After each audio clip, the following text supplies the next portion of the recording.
वो आज मैं आपको ये बताने जा रही हूँ कि राब कैसे बनती है। ये कुछ चीज़ें ऐसी होती हैं जो आप ठंड में भी खा सकते हो और गर्मी में भी खा सकते हो। उसमें से है एक राब। और राजस्थान के बाजरे को विश्व प्रसिद्ध महत्ता मिली हुई है कि बाजरे में कितना गुण है बताने की आवश्यकता नहीं है। राजस्थान का फेमस बाजरा है और उस बाजरे की ये आटा है। देखो, इस आटे को 2 चम्मच हम आटा लेंगे और हम 1 गिलास छाछ लेंगे। अगर हमें सर्दी में इसे पीना है तो हम इसे गरम गरम बनाएंगे और इतना गाढ़ा रखेंगे जितना दूध होता है और उसे उबाल के और हम इसे गरम गरम पीते हैं तो हमें सर्दी जुकाम खांसी नहीं लगती, क्योंकि इसके अंदर आयरन, कैल्शियम, पोटेशियम सभी कुछ होता है। बनानी है और गर्मी से दूर भगाना है, लू नहीं लगे हमें, तो हम इसी तरीके से बनाएंगे। लेकिन इसको फिर हम एकदम गाढ़ा कर लेंगे दही की तरह और ऊपर इसमें दही डालेंगे और जीरा नमक डाल के इसे राब के रूप में खाएंगे तो हमें लू नहीं लगती है। और अगर सर्दी में हम इसे पका के और गरम गरम पिएंगे तो हमें ठंड नहीं लगेगी। तो बहुत सी ऐसी चीज़ें होती है जो एक ही चीज़ हमें सर्दी में भी अच्छी लगती है और गर्मी में भी अच्छी लगती है, दोनों के गुण अलग अलग होते हैं। तो आज मैं आपको राजस्थान का फेमस राब बता रही हूँ कि राब कैसे बनती है। उसके लिए हमने ये बाजरे का 2 चम्मच आटा ले लिया है और ये 1 गिलास छाछ ले ली है मैंने, और नमक चाहिए इसके लिए और जीरा चाहिए और ज़्यादा कुछ भी नहीं चाहिए। पहले हम थोड़ा सा इस आटे में थोड़ी थोड़ी छाछ डाल के इसको पूरे को घोल लेंगे जिससे इसमें गांठें नहीं पड़े। विशेष रूप से इसमें यही ध्यान देने वाली बात है कि इसमें गांठें नहीं पड़े बिल्कुल भी। ये देखिए, और पकाते समय भी इसे 2-3 बातों का ध्यान रखना है कि आप पकाते समय इसे लगातार हिलाते रहें और कम से कम, जैसे हम कढ़ी को आधे घंटे पकाते हैं वैसे इसे आधे घंटे तक पकाएंगे। ये देखिए, अब इसमें बिल्कुल भी लम्स नहीं है। अब हम इस छाछ में इसको मिला लेंगे।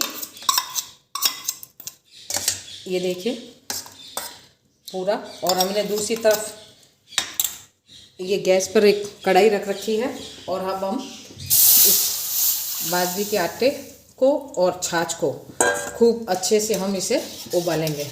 और इसमें अब हमें नमक डालना है। नमक आप अपने स्वाद अनुसार। इसे तब तक पकाना है तब तक ये अपना कलर नहीं छोड़ देवे। इसका कलर थोड़ा डार्क हो जाएगा और जैसे जैसे ये गाढ़ा होता जाए आप इसके अंदर, मैंने दूसरे साइड में गर्म पानी रख रखा है, आप इसमें गर्म पानी डालते जाना और लगातार हिलाते जाना इस प्रकार से। अब इसके अंदर हमें जब पूरी पक जाएगी, जब हमें ये साबुत जीरा डालना है इसके अंदर, ऊपर से डालना है। अगर अभी हम इस स्टेज पर जीरा डाल देंगे तो ये कड़वी हो जाएगी और हमें स्वाद में अच्छी नहीं लगेगी। अब ये जब खूब सारे इसके उबाले आ जाएंगे तो मैं आपको बताऊंगी कि इसे सर्दी में कितने प्रकार की गाढ़ी रखनी चाहिए। अब इसे पका के बताती हूँ। देखिए, इसे लगातार घुमाते रहें अन्यथा दही फट जाएगा, इस बात का ध्यान रखें। एक उबाला आने के बाद ही आप इसे घुमाना बंद करें और बीच बीच में फिर घुमाते रहें। राजस्थान की फेमस राब, ये आपकी बॉडी को गर्माहट पैदा देती है और यही अगर हम गर्मी में करें तो इसके अंदर दही मिक्स करके हम खाते हैं तो लू नहीं लगती है हमें। वो हम फ्रीज में डाल के ठंडी करके खाते हैं तो उसकी तासीर बदल जाती है और अभी हम जब गर्म पिएंगे तो इसकी तासीर सर्दी के लायक हो जाती है और खूब ही अच्छी तरीके से हम इसे बड़े ही चाव से खाते हैं। सर्दी में सर्दी नहीं लगती हमारे को बिल्कुल भी। ये दोस्तों, ये जब तक बन रही है, मैं आपको एक बात बता रही हूँ कि अभी कोरोना खूब चल रहा है तो आप कोरोना का ध्यान रखें, अपने घर में रहें, बिना ज़रूरत बाहर ना निकलें। और इस कोरोना ने हमें बता दिया घर परिवार ही अपना परिवार है, कोई दूसरा काम में नहीं आता है। तो अपने परिवार का ध्यान रखें।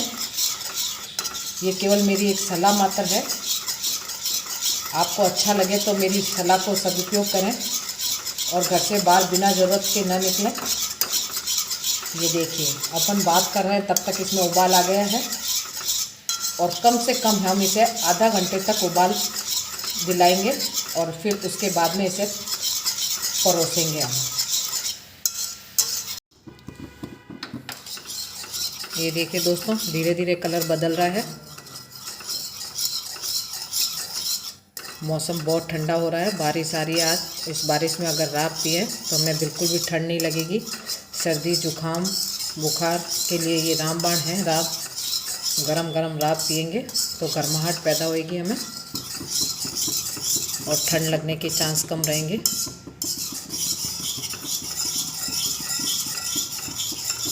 आप देख रहे हैं ये धीरे धीरे गाढ़ी हो रही है, और आधा घंटा उबालने में अगर ये पूर्ण रूप से गाढ़ी हो जाए तो आप इसके अंदर थोड़ा थोड़ा गर्म पानी डाल दें। ये देखिए दोस्तों, ये कितनी गाढ़ी हो गई है। अब आप अपने स्वाद अनुसार इसे गाढ़ी कर सकते हैं। अब हम इसके अंदर जीरा डालेंगे, क्योंकि ये खूब पक गई है। जीरा अगर हम पहले डाल देंगे तो ये कड़वी हो जाएगी।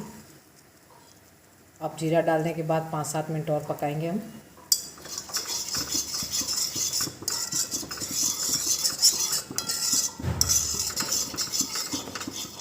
फिर हम आपको इसको परोस के दिखाते हैं।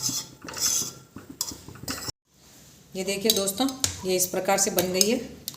ये देखिए दूध की तरह तैयार हो जाती है, और ये गरम गरम हमें बहुत ही लाभदायक होती है।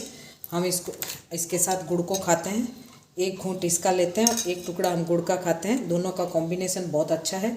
गुड़ में भी कैल्शियम है, इसमें भी आयरन है। आयरन, कैल्शियम, फॉस्फोरस सब मिलके हमारी बॉडी को स्वस्थ एंड तंदुरुस्त रखते हैं।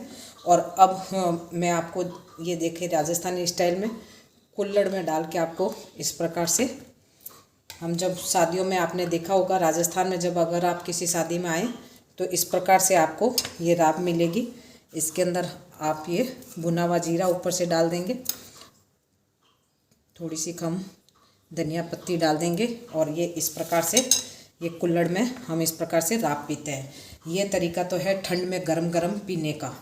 अगर इसी राब को हमें ये ठंडी हो जाए तो इसे हमें वापस गर्म नहीं करना चाहिए।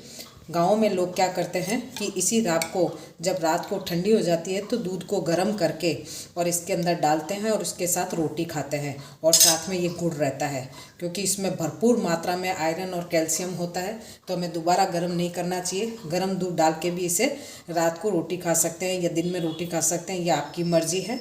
और यही राब हम गर्मी में हमें इतनी ठंडक पहुंचाती है, जो सर्दी में हमें गर्माहट पहुंचा रही है वही गर्मी में हमें ठंडक पहुंचाती है। इसे हम और गाढ़ा कर लेते हैं, और इसके ऊपर हम गाढ़ा गाढ़ा दही और डाल के और कटोरी में लेके इस प्रकार से खाते हैं, तो ये हमें हमारी बॉडी को खूब ठंडक पहुंचाती है। तो कुछ चीज़ें हमारे राजस्थान में ऐसी हैं जो आप सर्दी में भी खा सकते हो और गर्मी में भी खा सकते हो, दोनों ही लाभदायक है। तो आप इस प्रकार से राब बनाइए और खाइए, आपको खूब ही अच्छा लगेगा कि राजस्थान की राब में कितने गुण हैं। अब आपको पता चल ही गया, तो आप एक बार इसे बनाइए और खाइए, और इस प्रकार कुल्हड़ में खाओगे तो मिट्टी का स्वाद ही कुछ और आएगा। तो आप अभी कोरोना में इसका खूब चलन चल रहा है, क्योंकि हमें अभी डॉक्टर यही एडवाइस कर रहे हैं कि गरम गरम चीज़ें खाएं। तो हम गरम चीज़ों में ये सबसे गुणकारी है, क्योंकि इसमें खूब ताकत है। तो आप इसे बना के और खा सकते हैं। अगर ये तरीका आपको बनाने का पसंद आया है तो आप इसे लाइक करिए, सब्सक्राइब करिए और शेयर करिए। और आगे मैं एक बार फिर कहना चाहूँगी, आप हो सके तो घर से बाहर ज़रूरत पड़ने पर ही निकलें, अन्यथा न निकलें, क्योंकि अभी महामारी फैली हुई है।